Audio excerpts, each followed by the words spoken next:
What is up, guys? It's your boy SID. He is back for another Sid's Selections. Now, it's been a while, guys. Finally got a new microphone, fixed that up, and we're back here. It's game week 34 plus. Okay, so we've missed a lot of the season, so we're gonna have a little bit of a summary here to see how things are going. Now, when I left you guys last time, we were here at game week 10. Ranked 405th in the world. It would be a lie to say things have continued on that path, but fear not, people. It has still been a good season. So let's run through this. So week 10, sort of in that top 500 mark. It was good. It did start to take a bit of a downward turn after that, though. Sort of heading towards Christmas. I think I was a little bit slow to get off the Pookie train after identifying him as such a threat at the beginning of the season. When he started to take a slump, it just didn't quite pan out for me. So during that time, I started to drop down, sort of hovering around the 100,000, 50,000 mark. And then after Christmas as well, even after I took Pookie out, went on another little bit of a slump after picking it back up. You can see here I went through multiple game weeks without really changing up any players or anything. I was satisfied with my team, but as you can see, my rank was slowly but surely coming down, nearly getting into that 200,000 mark. But fortunately for me, I absolutely turned this around, rescued it, made 3 changes this week, triple captained on game week 24. Excuse me, it went so well. It went very, very well. Triple Captain Salah. We'll take a look at the chips and stuff in a minute. But yep, the season started to get back on track, and then obviously COVID hit, and couldn't come at a worse time in the season for me. Doing consistently well, build up a solid team at that point. The team sort of taking a value of about 104 million, 103.7 there just before the break, and yeah, it felt good, but then the break hit and it just broke things up big time. And then we come back after the break, doing pretty well. First week back, hit a huge old 101 points with my bench boost. And then the following game week, taking the free hit, not doing as well, 75 points. Started to slip a little bit after that week. But then I think the biggest issue here was noticing the team that I had selected after the break. It was not up to standards, guys. It was so poor. Picking the wrong players, the wrong teams, and all of the form that I once knew and loved earlier in the season had just disappeared. So it took a little bit of a rescue last game week. Game week 33 plus. Had to take a bit of a points hit there. But I was a lot happier with my team at that point. So let's start cycling through some of the game weeks that have happened during my little break here. So triple captain week, 84 points. Pretty decent week here. I took a 4-point hit here as well to make some changes this week. This is when I knew that things were starting to slump after the new year. So a triple captain Salah, absolutely smashed it. He had a double game week here, so it was a bit of a no-brainer to try and get triple Liverpool sort of in the bag for this game week, and they really followed through. I felt it really sort of helped get my game week back on track. My season back on track. So yeah, this is what was happening down. This game week. This is around January time, I believe. So you can see from the last episode there is quite a significant change, should we say. Big change up front, no more Pookie, and Ings also making an appearance up here with Vardy. Grealish, I was probably once again a little bit slow to jump on the Grealish train. Grealish had a great start to 2020, and I really did not get him into the team quick enough, but he was in at this point. And then if we move on to the next game week. So this is the first game week back after the break. This is when I played my bench boost. So for those of you who remember that game week, there was a couple of it was a double game week, really. Sheffield United, Aston Villa, Man City, Arsenal. I think were a couple of the teams that were were having a double game week then. So it seemed obvious to make some changes following this break, coming back after COVID. As you can see, I've got 11 transfers up here. So yeah, there's a lot changed really over that break, and I came back playing that game week into the double game week's hands really, and it really showed with 101 points. I did play the bench boost here, possibly one of the worst bench boosts you will ever see in your lives, only picking up 4 points from that. So you got to wonder, did I really need the bench boost at all? Like I picked a solid team coming back after COVID, but it just didn't quite stick after this point. So we're going to go to the next game week now. This is game week 31 plus. So after picking a bit of a team that played into that double game week hand, I kind of realised how weak it was after watching those first round of fixtures. I picked teams that weren't looking particularly good after the break. I wasn't finding players that were particularly shining. So I played a free hit after this point. It was another main reason was because of my goalkeeper. My goalkeeper, Henderson, couldn't play in this game week due to his fixture clash with Manchester United. So he was obviously on loan there and can't play against his parent club. So I decided to play the free hit here because I couldn't see much value in playing the free hit elsewhere in the season. The fixtures weren't really lining up. There was going to be no more double game weeks. There was going to be no sort of like interference from anything else with such a rigid and structured fixture list at the moment. So I took this opportunity to play the free hit, knowing that I was going to have at least one player that wouldn't play, being the goalkeeper Henderson. So I was quite happy with this. I think I had a little bit of an over-reliance on Everton this game week. If I remember rightly, I think they were playing Norwich. Let's just check here. Yeah, Everton playing Norwich here. So I really thought they would absolutely deliver something here. I even captained Dominic Calvert-Lewin, thinking that he would do some work. But hey, it's one of those. You always pick your bad captains on the weeks where you think you need it most. So played the free hit there to try and get some of these Everton players in, and yeah, really didn't pay off. But we shouldn't be too disheartened. This was a positive game week. This was 75 points earned, 1.5 millionth in the world sort of here in the game week. So it's not a bad game week, but you do just have to question a little bit: was the chip really that valuable?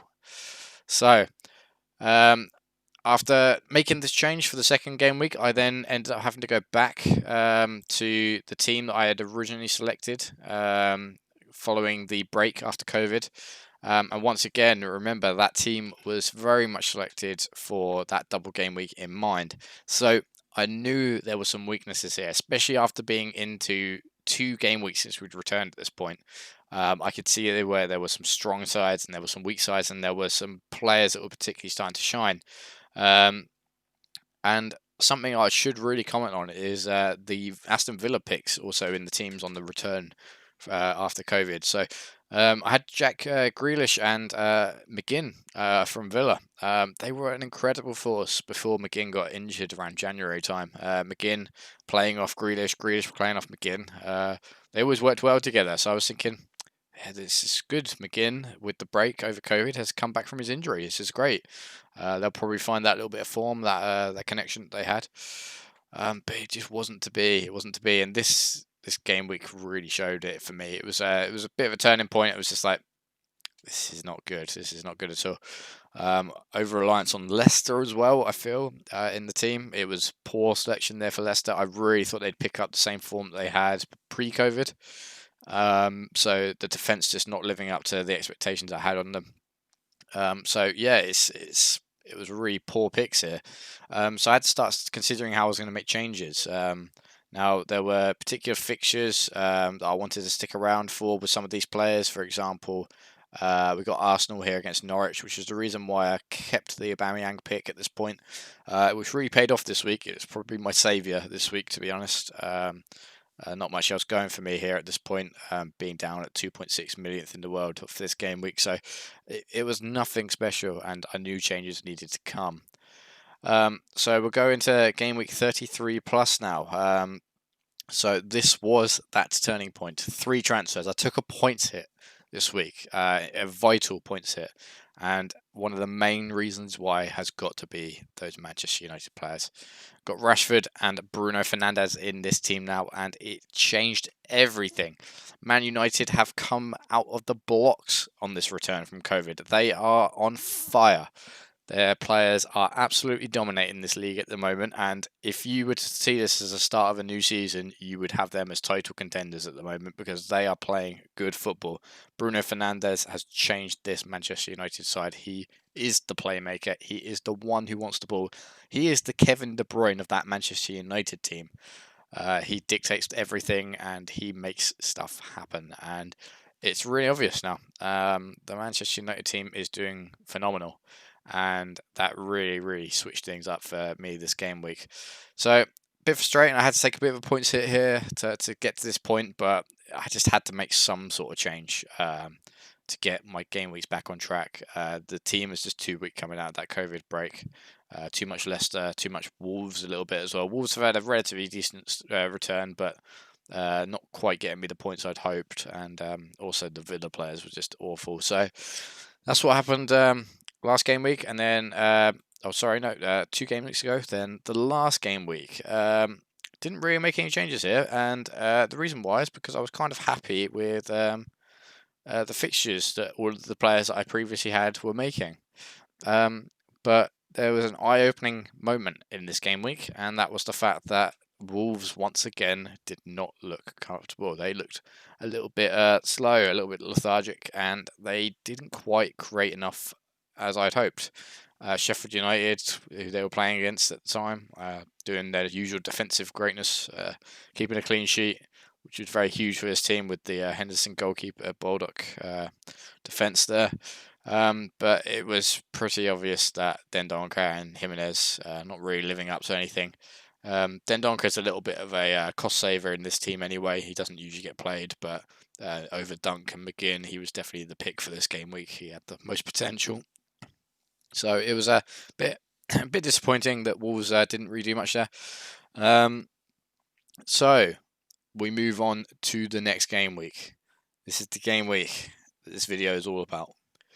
It's the changes that I effectively saved up for by not making a transfer in this game that you can see on screen to then make my big master plan come together in the following game week. So this game week hasn't happened yet, but we're going to go to game week 35 plus here, and this is the team now. This is what I have, and it has slowly been building to this point, and there are 2 transfers that have happened this week, and I think they're very obvious transfers. So finally got McGinn out of the team.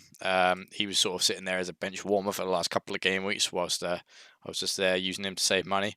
But the transfer out had to be Jimenez. Jimenez is on a downward trend at the moment. He's not picking up the same number of goals as he was pre-COVID. And yeah, he's had a couple of game weeks, I think, where he's broken double figures, I think, since his return, but it's not particularly consistent at the moment. And the Wolves team in general don't look like they're firing on all pistons. So it was a Jimenez transfer out to get Greenwood in, because Greenwood, value for money. No other way to put it. He is on so much form at the moment, and for the price that he is, it's just hard to ignore. Let's take a look at this then. He is 4.7 million. I mean, just what is that? That is an incredible price. And then if we take a look at his form now, and he's getting consistent game time, you can see here, 79 minutes, 90, 74, 78. He's got a 12, a 13, a 7, 2 goals, 1 goal, 1 goal. It's just, hard to ignore him. Hard to ignore that guy, because you know that if you put him in your team, he's going to free up a lot of money for someone else. And boy, did I have the plan for that money. Willian, you can see him here playing for Chelsea, and he is doing brilliant. Stats won't load here. That is just the most annoying thing when you're trying to make a YouTube video.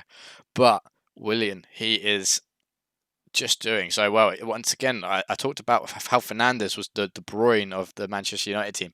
You've got to argue that Willian is the De Bruyne of the Chelsea team.